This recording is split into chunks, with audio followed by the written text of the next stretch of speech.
Dag dames en heren, goedenavond. Ik heb straks gesprekken met 3 Amerikaanse vrouwen die mee zijn genomen door ufonauten. En denk nou niet dat het wel zo gemakkelijk is, want op het moment dat je als normaal denkend mens tegen een ander zegt: luister eens, ik ben meegenomen door een ufonaut, dan vraagt de ander meteen zich: laat even naar je kijken, heb jij wel een gaatje in je hoofd?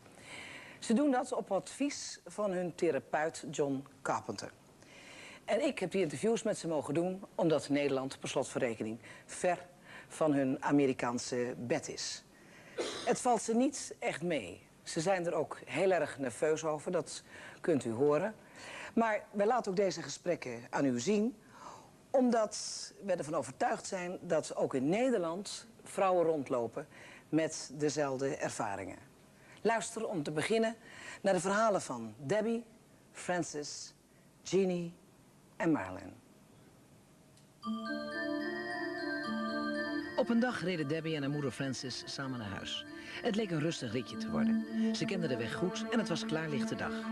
Maar plotseling reden ze op een onbekende weg en hadden ze geen idee wat er de laatste uren met hen was gebeurd. Die gezamenlijke blackout liet hen nooit meer los. Onder hypnose bij John Carpenter beleven ze 24 jaar later dit mysterieuze moment opnieuw. The car began rising into the air, going up with us in it. And after a period of time of this sensation of extreme speed rising upward, being pulled by some force that would not let go, both actually of us found ourselves outside of the car. We were not any longer seeing it. We were in a circular room that was gray, just a nondescript gray.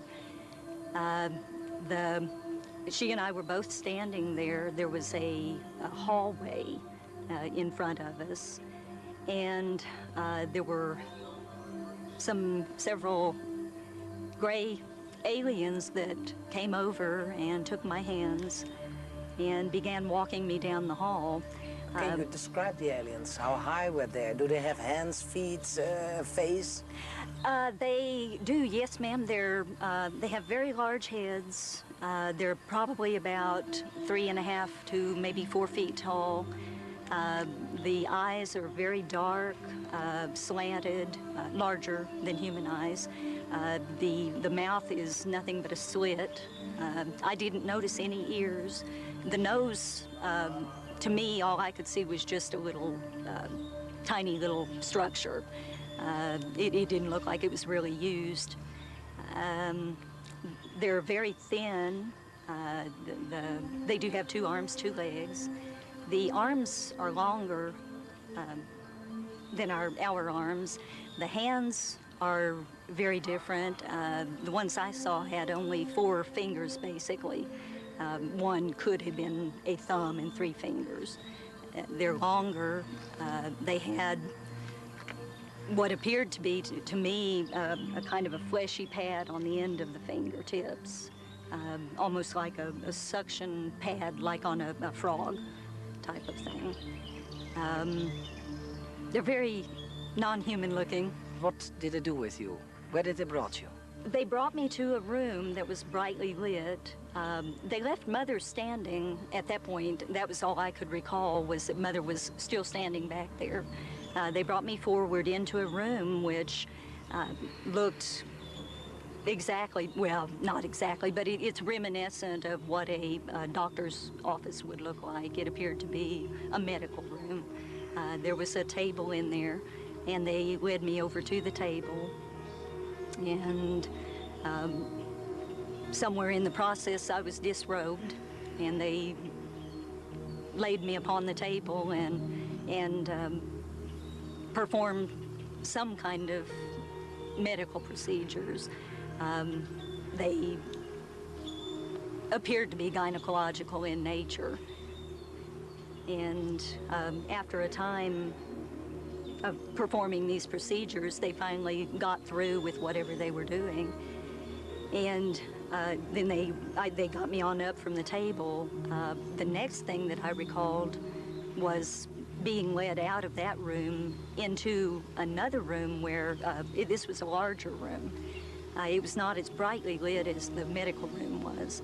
And in the center of this room was what looked like a man-sized tube, basically of glass or something clear, plastic, something. And standing in that tube was Mother, just standing there, unmoving. And when I saw her, I was very distressed. I had the feeling, I didn't know really if Mother was alive. You know, she was standing there, not moving, not making any motions. I was real upset. And you, were you scared, madam? Not terrorized, scared. Just confused. You know, where are we? What's happened? And the first part was similar to hers, of course. You had the same story? Up to the point where we're on board the ship. But I'm in this same foyer or area that we came out in on the ship. And I saw her and these two little creatures going down the hall. Their backs were to me. And I was somewhat depressed in the thing about the fact that she's going and I'm here, and I'd rather keep us all together. But she goes on and disappears. And seemingly a little bit of time passes and I'm looking around me to see what's going on. And then the next thing I know, I'm in that last room, the round one where that tube affair is. And in that room, I was never aware of the tube, but I did see the wall with the instruments on it. They looked like computer readouts, except they were scrolling from the right to the left instead of up and down like American ones do. And then after that, I'm zooming out of the bottom of the car, out of the bottom of this thing. And I looked up and saw this thing up over my head, the machine. And it had this iris eye on it that was just closing as we're going out. And we get back in the car. Jeannie is ervan overtuigd dat ze als 4-jarige voor het eerst in contact kwam met buitenaardse wezens. Ze hebben haar nooit meer met rust gelaten. Tot op de dag van vandaag zoeken ze haar op en nemen ze haar mee naar hun ruimteschepen. In een sessie bij John Carpenter kwam boven wat haar op 12-jarige leeftijd is overkomen. I had taken a walk in the woods. It was about 9:30 in the morning, and I knew this area behind my grandmother's house really well, and I took a different path that day. Well, I'll go this way.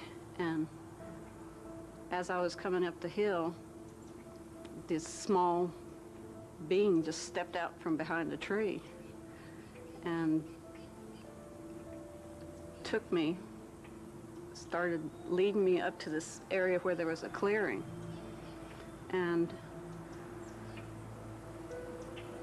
as I walked out of the trees, there was this huge craft, a triangular craft just above the tree lines. It was beautiful. As scared as I was, it just put me in awe of it, because it was shiny, like stainless steel, silvery, and I felt myself being drawn up like a vacuum almost, just lifted up. How old were you then? 12. 12, yeah. And the next thing I remember after the going up was being on a table, and that's the first time they did what like a gynecological exam on me. For a 12-year-old kid? Mm-hmm. And no wonder that you were scared. Yeah, it was a shock, because I was pretty naive. I didn't really have any clue of how my body worked anyway, and then to have these things around me and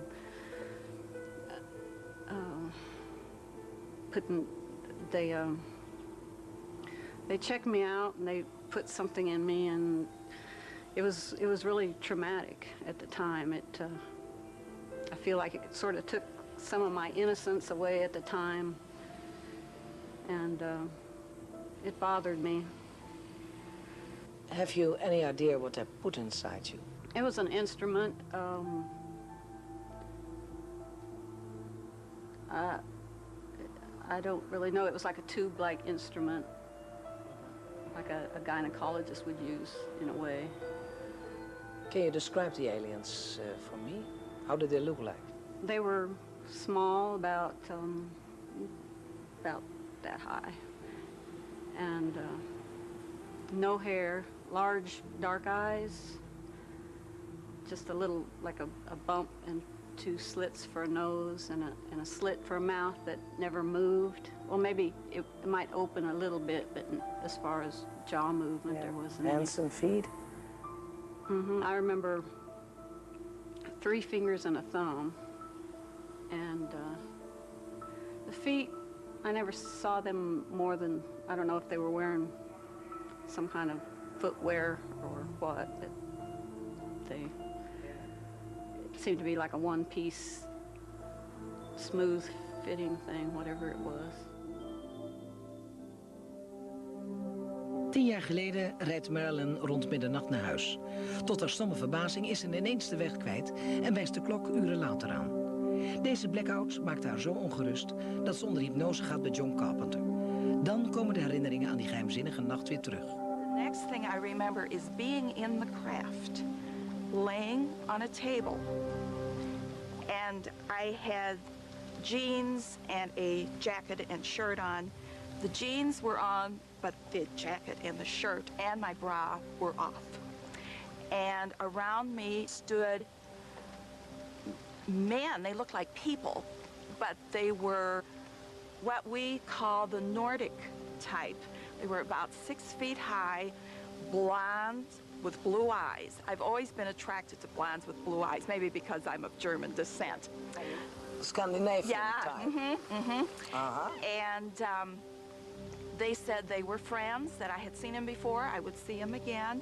They would not hurt me, and I was not afraid.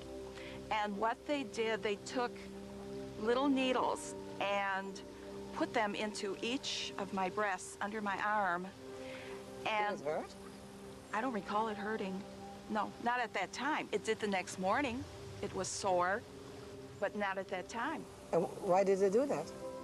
They said they wanted to find out how Earth women fed babies, and they wanted to see the shape of these devices that nurture babies. But they said I would be okay, and that's what they did. And soon after that, my breasts started growing and growing and growing. And so much so that in 2 years, it was like toppling over, and I had terrible backaches. So I had plastic surgery to reduce them back down to my regular size. You don't have children, do you? I have 2 children, but I never breastfed them, so I just always stayed the same size. Yeah. But the plastic surgeon said he had never seen such cysts. He said I was filled with cysts in 30 years of his practice. So those were the people, aliens, that I encountered at that time. When John regressed me, I talked about this, and he said, did you see any other kind of aliens? And I said, well, this past summer. He said, what were they like? And I said, oh, they were ugly. They looked like lizards. They had eyes like reptiles. Reptilians, yes. I did not know of that term at that time. Until later, I found out other people were having the same experiences. All of this was new to me. I had not read about it, heard about it, and the details I was telling John about, the round rooms in the craft, the brightness that came from somewhere, but there was no source that I could see, were all things that had been told to John and other people who do regression all over the country, all over the world. So that made me feel a little better. Al deze vrouwen hadden dus een missing time. Een blackout, zou je kunnen zeggen. Gewoon tijd die ze kwijt waren. En dat kan een mens af en toe gek maken. Daarom gingen ze in therapie bij John Carpenter. En onder hypnose kwamen deze verhalen eruit. We hebben hem hier, in de studio, uit Springfield, Missouri, John Carpenter.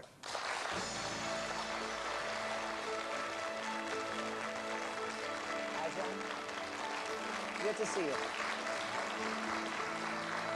John is psycholoog, maar dat had u ondertussen waarschijnlijk al door.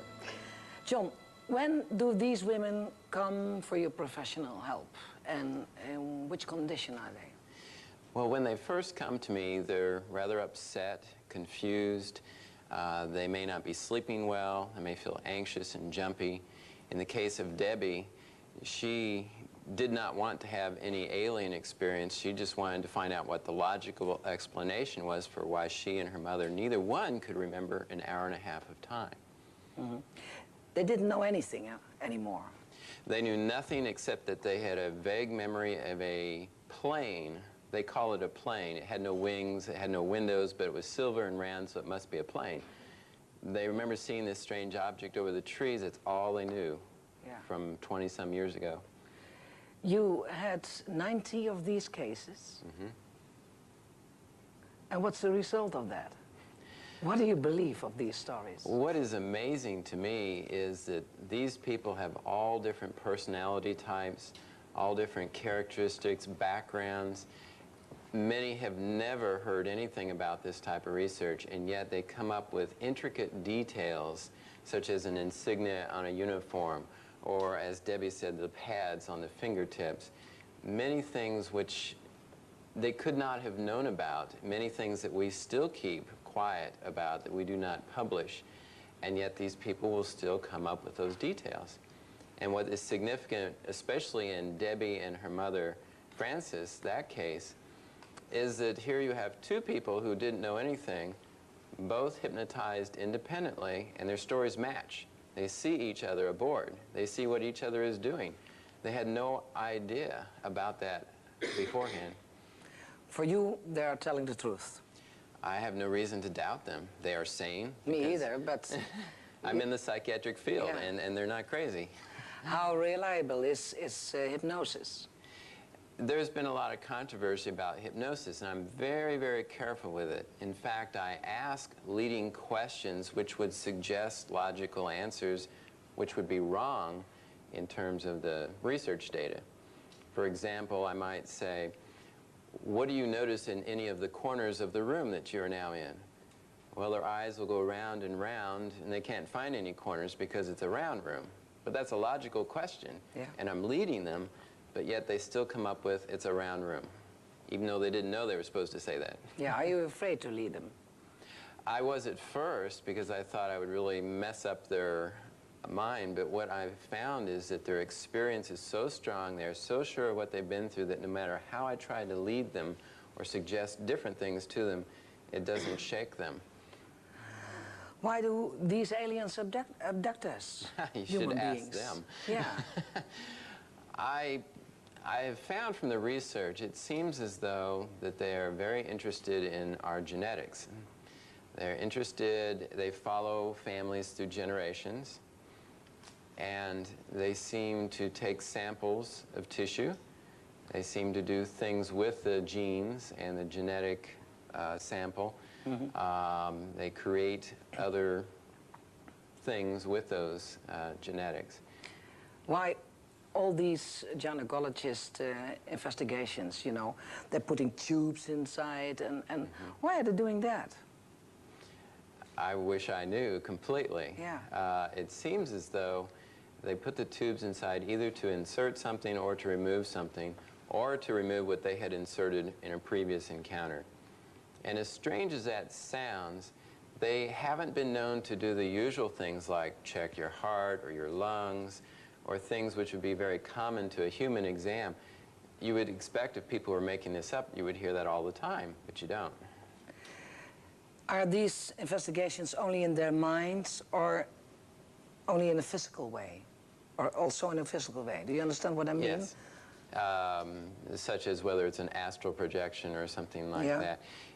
It seems for all purposes it's a real physical event, because people have been documented as being absent, gone from their bed for as much as 4 hours, and they were missing. They may be returned outside of their locked doors in their front yard, or in one case 15 miles away in the wrong city. And that makes it a little more than a mental journey if your body wakes up in a different locale. that presents a problem, that you weren't just dreaming. Yeah. And the fact that people can't find you while you're gone. And now these women have contact with each other. They talk about it. Now they do, Yeah. yes. And that is very reassuring because they wake up in a world that does not believe this, or at least we think that they don't. And so they may tell a trusted friend to find out that the friend is very critical of them. They may tell a relative only to find out the relative has also had an Yeah. experience. They don't know who they can tell. And it's very, very lonely and very depressing at first. But in talking with each other, they can feel normal again. They can feel grounded and healthy. And They were still scared to talk with me. oh, yes. And those were just the ones who were willing to talk with you. Yeah. There were many who were too scared to even do that. Do you have only women as a patient, or did you ever had a man on your sofa? I've had men, yes. Really? Oh, yes. In fact, across all the researchers in the United States, it's 50%.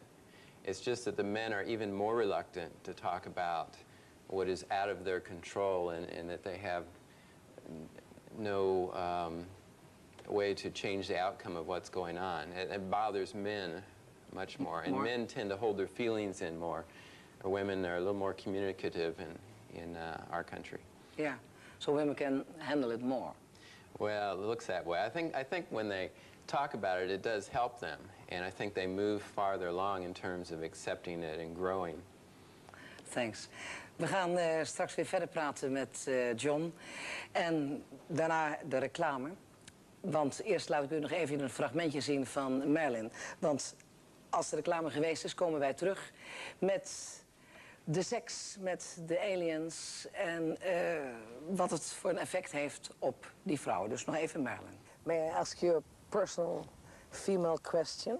Having a sexual experience with somebody else, even when it is an alien, can you handle that? Yeah, I put that out of my mind. I thought that was like a rape would occur. I did not consent. It was of another world almost. So but it has changed my attitude towards sex. I don't care if I have sex or not. I used to enjoy it tremendously, but it has put a block in my mind ever since this occurred, that I look at my husband and I think, oh well, has nothing to do with him. It's the experience. And it's kind of like ruined me in that respect.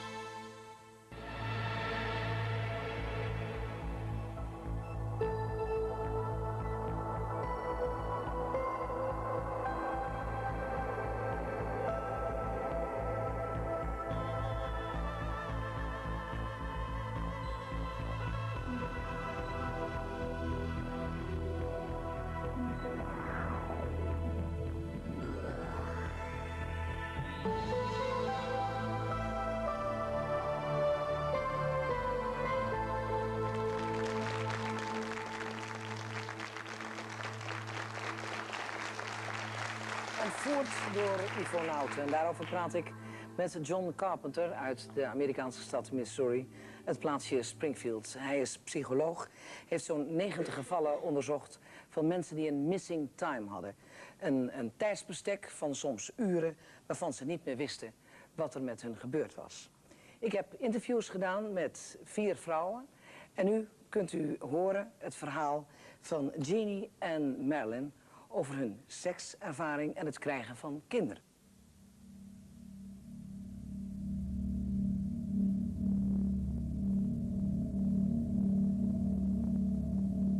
The hardest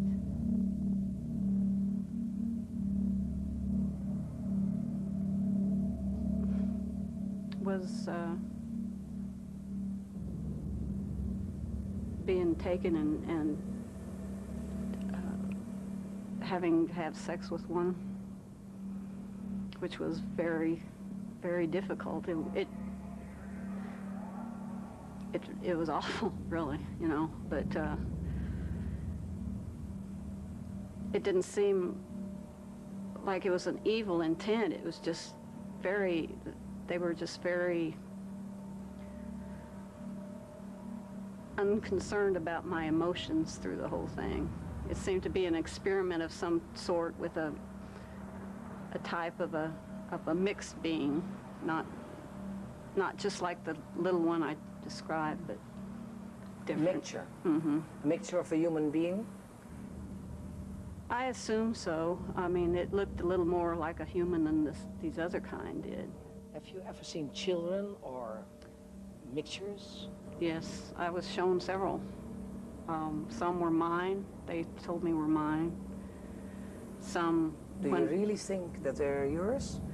The first time I was shown one that they said was mine, I was 15. And they brought me into this room. It was dimly lighted except for this little container. And I was kind of urged to go look at it. And it was a little small being with the head seemed bigger than the body, you know, out of proportion.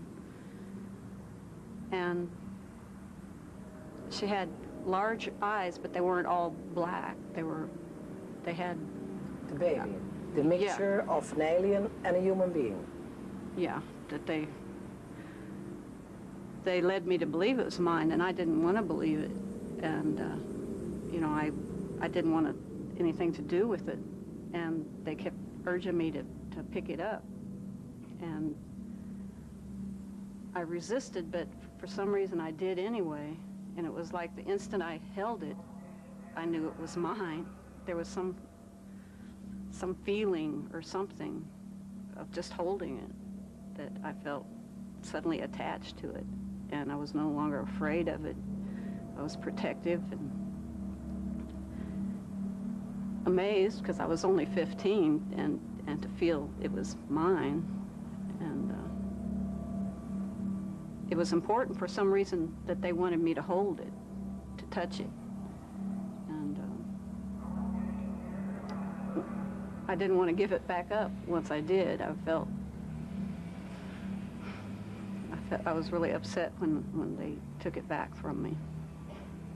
But it looked a little more human.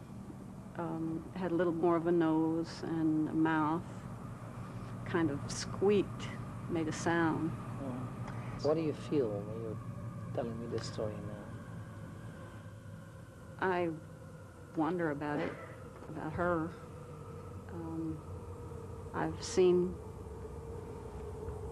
I've been shown her at various stages as she's grown.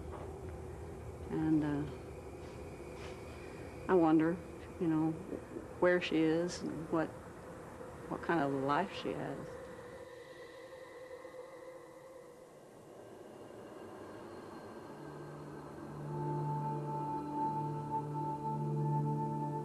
It was like an enjoyable rape. This one creature got extremely intimate, and I enjoyed it. But I kept thinking, oh, how could I be with such a creature? I have better taste. This was going through my mind, but it was so pleasurable. Now I wonder if the creature hadn't put that thought in my mind so that I wouldn't be very afraid of him. He had webbing between his fingers. He had long nails that touched me in the back, but did not dig into the skin. And he was scaly and about 5'9", 6 feet tall, and he was greenish, looked like almost a snake's skin. But it was not rough, it was just pleasant to touch. When this one was through, he took me into another room and showed me incubators with hybrid babies that were half reptiles and half humans. And they were laying there with their mouths open, just looking up, very tiny though. And I have had dreams of holding these little babies and these entities telling me by telepathy that this is mine. And I say, no, I have had a hysterectomy. Everything has been removed. I cannot have children. And they go, yes, you can. Yes, you can. In my mind. They never talk, but we communicate by thought. It was from brain to brain that they spoke to me. I find this hard to believe at times, but some mornings now I wake up with burn marks, needle marks in my feet. I have scars behind my knee. I have no idea how they got their cuts about this long. I have fingerprints in the morning yet, an imprint of something touching me. And I do a body scan every night. I stand in front of the mirror and look at my body to see what's there, maybe a mosquito bite that may have, happened during the day. And then in the morning when I get up, I check the body to see if anything has occurred during the night. And whenever I have vivid dreams of being on a craft, the next morning, there's something on my body. Now I'm thinking about you standing there, nude, in front of the mirror every evening, looking at your body. Are you scared for the night? No, I'm not afraid at all. It's like, come and get me. I want to experience more because I've never been hurt. Some people have had terrible experiences, and I believe there's some evil ones and some good aliens. And I have always, luckily, been with the good ones that have been gentle, even when they have done experiments on me. I wake up some nights with blood marks on my pillow from nosebleeds or whatever they have done. I feel a gel substance in the morning sometimes between my legs. And it makes me realize, okay, they came. And I want to, again, see them consciously like I did that one night. I asked you before, so, but tell me again, do you really think these ladies, these women had sex with the aliens? Well, the actual act of sexual intercourse is actually not very common. What is more common is more of a surgical removal of eggs, ovum and sperm from many, many subjects. Mm-hmm. That's very typical, very common, very clinical. Occasionally, you have an episode where, for some reason, they have an actual encounter with a being, or they think they do. Sometimes there's some kind of trick with the mind where they think they're with a beautiful woman and then they actually see it's not. But it stimulates them so that they produce what they need to for the lab, the alien lab. They may not actually have sex. Like she says, now she even wonders, maybe she didn't really enjoy it, but they made her think that she was. And I know that sounds strange, but there are a lot of tricks like that that we've uncovered. Yeah. Off the record, Debbie told me that she had a fetus removed as well. Yes. Does that happen more in your practice? Yes, in fact, I had a case in Las Vegas, Nevada, where a woman was 3 months pregnant, was at the doctor with her husband, the nurse, and the doctor, and they all saw the ultrasound of her baby, perfectly healthy at 3 months. The next morning, she's waking up screaming, they took it, they took it. Now, she didn't even know who they were at that point in time, but she's yelling, they took it. She was so upset that she finally convinced her husband to take her back to the doctor, and he can't understand why, because they just saw this ultrasound, and the doctor does a test, and she's no longer pregnant. So the next day, they clean her out, and there's nothing there. No material, no placenta, nothing. It's as if she has never been pregnant, and yet all of them saw the ultrasound and the perfectly healthy baby just 2 days before. And later, under hypnosis, she had many experiences. And later, under hypnosis, we realized what happened that night, that they actually had taken the baby while distracting her with some pretty colored lights. Yeah. Pretty wild. It is. These objects, they, because It's so amazing for me to listen to these stories. And I think 5 years ago when you started with your sessions was for you the same. But these objects they put in the women, has there ever been one found and Yes. examined? Yes. Really? We have at least 6 objects recovered, and they have been studied under electron scanning microscope at several labs in the country, including MIT and Harvard. The objects are not made of anything not of this earth, but then we have basic elements that exist throughout the universe anyway. But how they are put together and why they are there in that person is very strange. But nothing that says made on Mars stamped on the back. That's a pity, yeah. Yeah, it is a pity. Over de invloed die het heeft over hun leven, op hun leven, weer de vrouwen.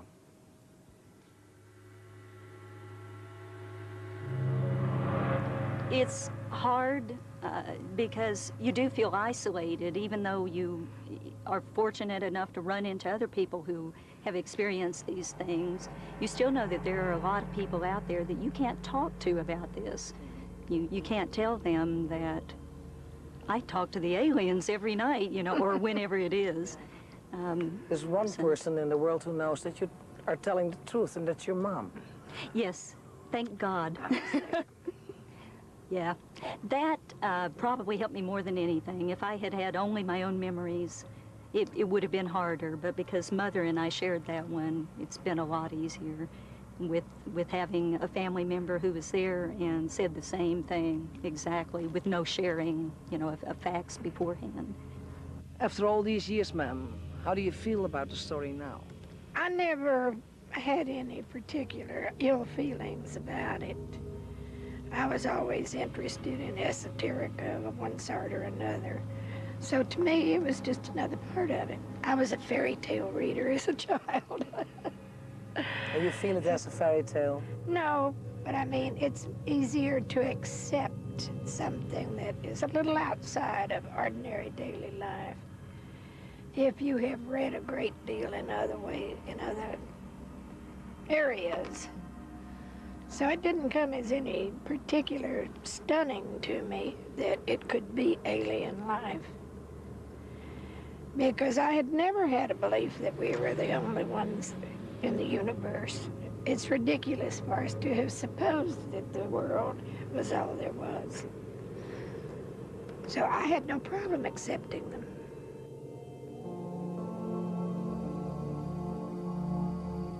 So the sessions with John Carpenter, the hypnosis, did it change your life? Yeah, it was such a relief. It was like a huge weight was lifted from me. I can't. For the first time in your life, you were able to talk about it. Yeah, in a right and way. Things started making more sense. Just the relief that I'd lived with that memory, all that inside me for so long, and it would come out in strange ways, you know, behavior-wise, or fears, lots of fears of looking out dark windows, and but so many things seemed to ease up after that, after I'd started remembering, and I still get scared. Yeah, it seems to me that you've been scared all your life. As far as really being scared and horrified, and the hardest part I've had to deal with it, besides the fact that my child is experiencing similar, you know, it's hard.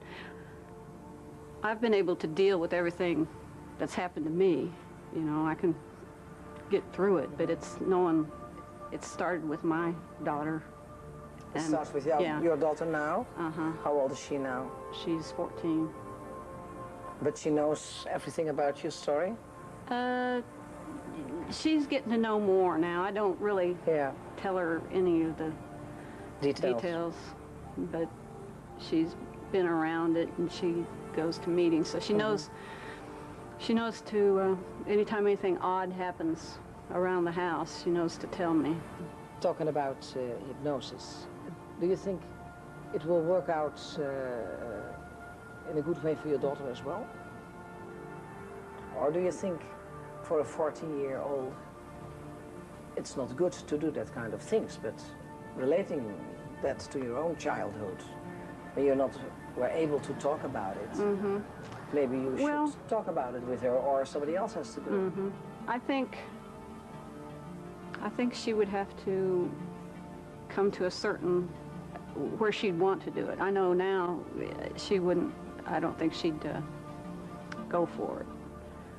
And if there's one thing I can give to her, at least I can talk to her as much as she wants to talk. You know, I can't force her into anything, but at least she has somebody to talk to about it where I didn't.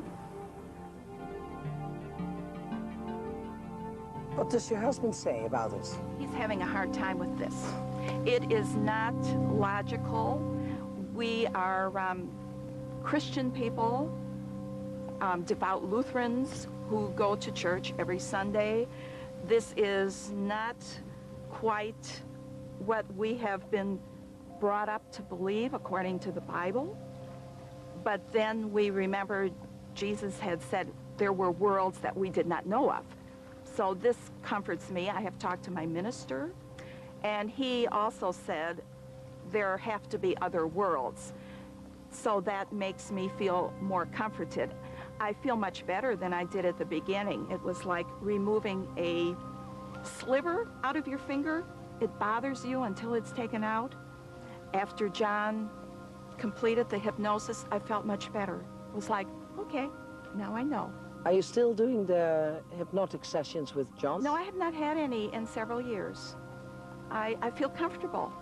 John wants to do more, to find out more experiences, but... you have the feeling you can handle it? Yeah, I can handle it, yes. And I feel kind of special.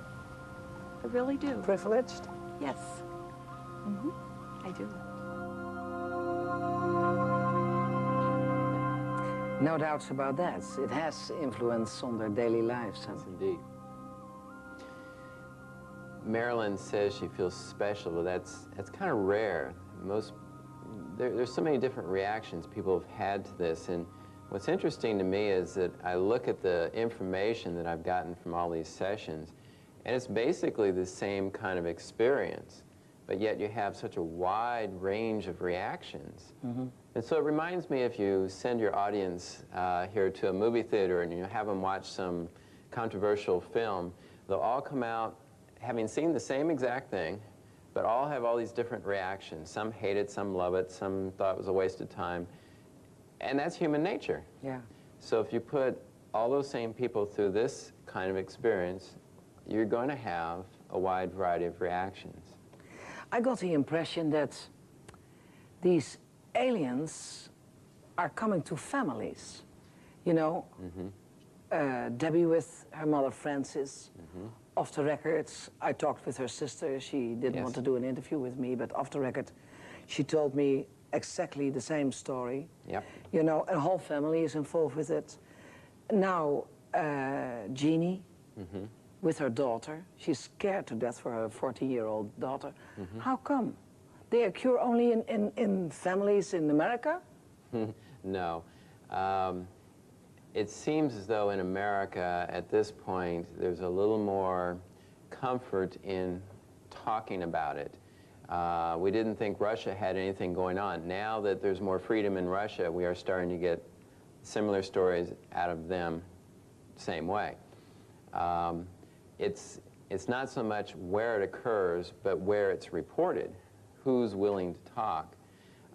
If I hadn't been in Springfield, Missouri, probably nobody there would have known that they'd had any experiences. That makes it sound like it's my fault. But actually, it's the kind of phenomena that if you're open to it and treat it as a credible person, then people will slowly come forth with stories they've sat on for maybe 10, 15, 20, even 40 years. Yeah. And they didn't know who to tell it to, but they just sat on it until they felt like they had the right person to talk to. Do you think that these cases are happening in Holland as well?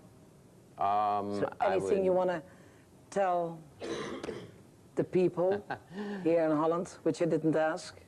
Well, all I can say is that the biggest problem people have to start with is that they don't understand. They're confused by what's happening to them. They don't have any control. No one asked their permission for this to go on. It just suddenly they find themselves going through it.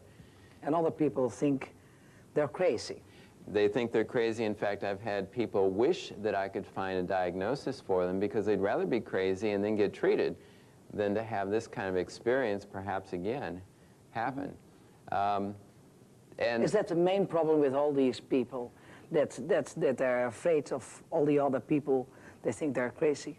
Oh, yes. I mean, if that happened to you, would you come forth today and tell everyone out there that you had been through it? No, I don't think so. You might have to think about that for quite a while. I think that... But you are specialized in these treatments now. Well, at first I was specialized in dealing with psychiatric cases, all sorts of psychological problems, and I've seen just about everything that's been written about. And when this came along, I thought, well, if it's psychological, then I'll study it. And if it's not, I'll study that too. And yeah. all of these women that have been shown have very high IQs, are very stable, very healthy individuals. Jean, I put through every psychological test that is known, and she passed it beautifully. In fact, I didn't even score it. I had it blindly done by someone who didn't even know her. Everything came out normal, except they show this little anxiety from having been through the experience, which that's expected. So what's your advice to the Dutch people? If I'm asking if you've them, had an experience, don't be afraid to talk about it. Find someone trustworthy, perhaps through your show or a local group, maybe a trustworthy person, and try to talk about it. I think it's helpful to talk about it rather than to hold it in, because anytime we hold something in, it eventually eats away at us. It bothers us, and it can turn into physical disorders. Some people I know in America have alcoholism as a result of being unable to cope with the things they've gone through. Okay. Thanks a lot, John, for your explanation, and thanks for coming over. Thank you. Nou, u hebt het gehoord. Wij zijn er ook van overtuigd dat er in Nederland en België vrouwen en ook mannen zijn met gelijkwaardige ervaringen. En ik zou ze graag willen horen. Dus post voor Tineke, postbus 15015 1200 TV in Hilversum. Ik ga dan nu afscheid van u nemen. Ik zeg natuurlijk, blijf met beide benen op de grond staan, wat er ook gebeurt. Voor straks wel te rusten. Maar ik moet nog eventjes terugkomen. Die vrouwen die hebben dus een alien, een buitenaards wezen beschreven. Met 3 vingers en een duim. En ik kon het toch niet nalaten. Look at my fingers. Oh! Again, an alien.